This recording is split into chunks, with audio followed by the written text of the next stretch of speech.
I've always found films that capture miners going deep into the ground looking for minerals or precious stones quite fascinating. The depths they go to, and they just seem quite fearless as they work underground. There's been a program on television over the past weeks, indeed maybe month or two, called Opal Miners, and it focuses on miners in Australia who really go into the depths to try and find the precious stone opal. I didn't realize that when they cut through the rock and go down into tunnels or caves, they're just looking for a thin streamline of a piece of rock. And they immediately can see it and know what they're after, just a slight colouring on the rock surface.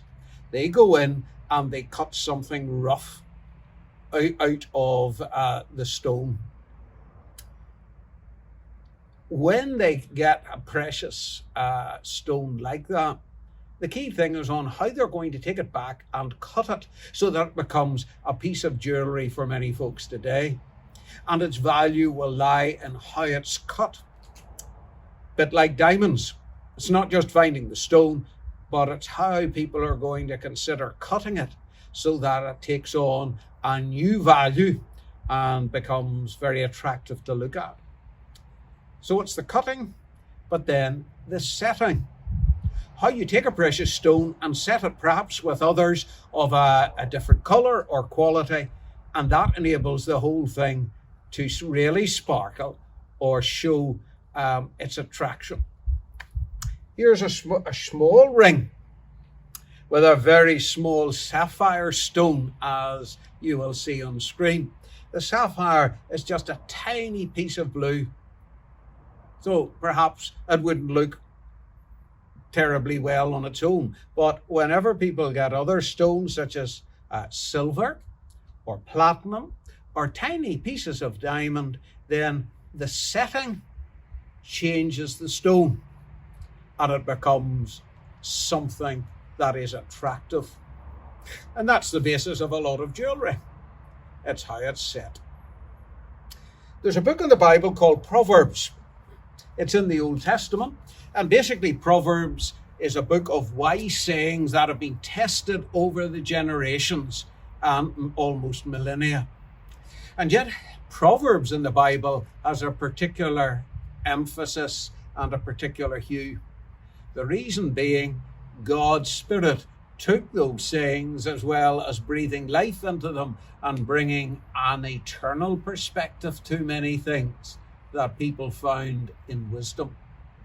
So I want you to think of this verse in the light of the ring, and then hopefully you'll get the picture. It's Proverbs 25 and verse 11.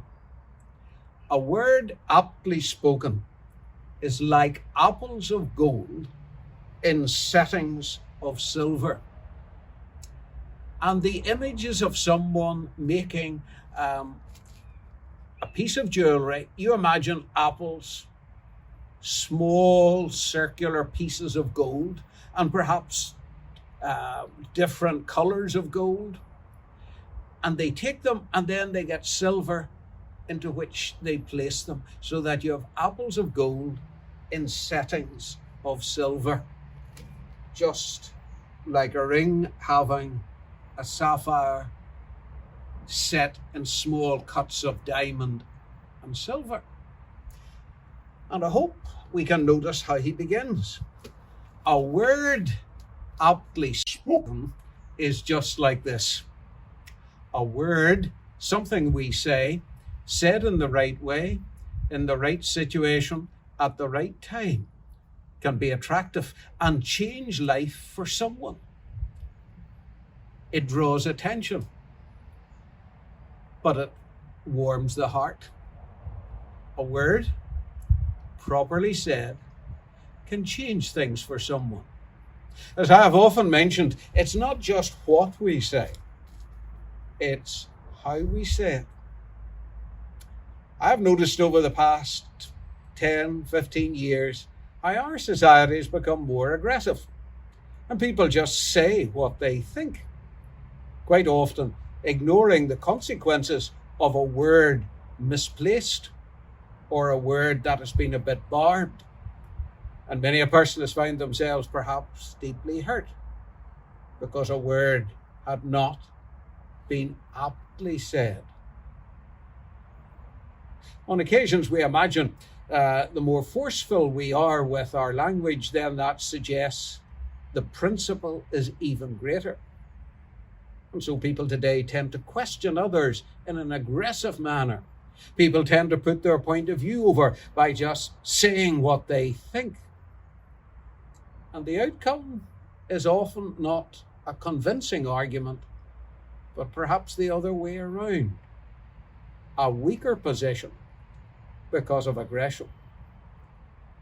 A word aptly spoken can make all the difference to someone's life. When we think of Jesus, he was a master of words. He could capture a situation very quickly in a picture, but he also could speak to people, and they would have left saying, there's a man who spoke quite differently to me, or there's a man who seemed to know what was inside me. And whenever we go into the gospel accounts, we can be drawn to the attraction of Jesus and his words. I'm beginning a series very shortly. It's called Jesus Was a Great Mixer. And when I looked to the accounts of Jesus, I found he mixed with all sorts of people. Some viewed high in society, others low. It made no difference. And he could speak to them where they were. He could always speak into their situation. And even though he was sometimes harshly honest, and he never changed his principle, yet his words touched the heart. And we read, the ordinary people heard him gladly. Now, of course, Jesus could be angry. But when you look in the New Testament, you find often that his anger was directed to the religious authorities. And particularly so, Jesus felt, because they were pretending to be something they were not. But outside of that, he could speak to you and to me honestly. And his words drew us to something deeper than ourselves and beyond ourselves. And people would say, here is a man who speaks differently. And so Jesus shows often the fulfillment of that word in Proverbs about a word aptly spoken. So if you pass a jewelry shop and you're admiring things like a ring or other bits and pieces crafted out of metal, stone, or something very valuable, and you comment, doesn't that look well? Then pause and ask yourself, as I must ask myself, is that how I sound? The way that ring looks?